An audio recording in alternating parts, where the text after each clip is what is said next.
Okay, so in order to act really good, you're supposed to be like, you're supposed to figure out your character, and like to understand them on a deeper level. Like, for instance, if I were to take this monologue that I just wrote down, that's like a page and a half long, like when written down, and I were to, you know, analyze it, it's about a girl named Yvain who is a star from the sky and falls down to Earth. She goes through, like, before this monologue, she goes through losing, like, her boyfriend the guy she loves at one point, and then finding him at another point, and then she's fought for him this entire time. She didn't know that she loved him. She was unsure at first. She didn't really like the Earth. She didn't want to be here. And then she just randomly, she fell out of the sky. She has this witch chasing after her, trying to steal her heart and use it. She went on the ship with his friend, and the friend ended up dying in the end, I think. I don't remember. But there were a whole bunch of horrible things that happened to her. Like, horrible from her point of view. And if you, think about this part is actually a really good part because she's talking to Tristan. She's telling him how she feels about him. And it's like the moment of realization for her, as well as the,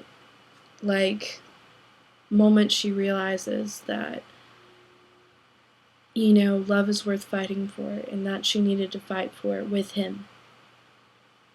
That's just an example, of course. You can do this with any monologue or any play, any parts. You just take them, analyze what the character is like, and put it up. Yvain is a really good character. She's inherently good, but she doesn't understand Tristan or his ways, so she kind of just thinks about it, but not really. She's really selfish because she's a star. She's like, I'm so bright and I'm the brightest star and blah blah blah blah. And yeah, so that explains her point of view. So if you need to do that, then you read, you analyze, and you do that. Another one I did was Antigone's tomb. Well, that's what it starts out with, is tomb. That monologue. Antigone lost her brothers to war. Well, actually, first she lost her parents. Then she lost both of her brothers to war, and then one of her brothers wasn't able to get buried correctly because of the stupid King Creon, and she lost her royal significance. She lost her sister's trust. She ended up, being, losing the one she loved because he committed suicide in her tomb. And she ended up being buried alive. I mean, that's a lot for someone to go through. And she was captured by the one person who sent her brother, pretty much, to their form of not crossing over, not becoming anything after death. And she gets really upset about it. If you can connect to that character, that's what you do. And whenever you look for monologues, look for a monologue that speaks to you and that you can actually use. Like, for me, I can use Antigone because I have a bit of pride and hubris, and my family means everything, and I would do that for my family. So, if it makes sense. And for Yvain, I've once loved before, and I understand her point of view of not wanting to look at the world because the world surrounds her is so evil. You know what I mean?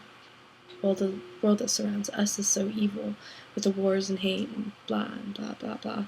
And yeah, she gets sick of it. You know what I mean? Yeah. But practice your characterization, practice being in character before you practice your, try to memorize. Because I tried to memorize a monologue and I didn't really understand the character, and it kind of blew up in my face. I memorized all the words, but I had no emotion, and I had said it so much that I forgot, the true meaning of it. Even though it was a beautiful, beautiful poem, it just didn't stay with me because I didn't understand the depth of the character. I didn't understand the character. It was just like saying it. So, that's a word of advice from Story Gray.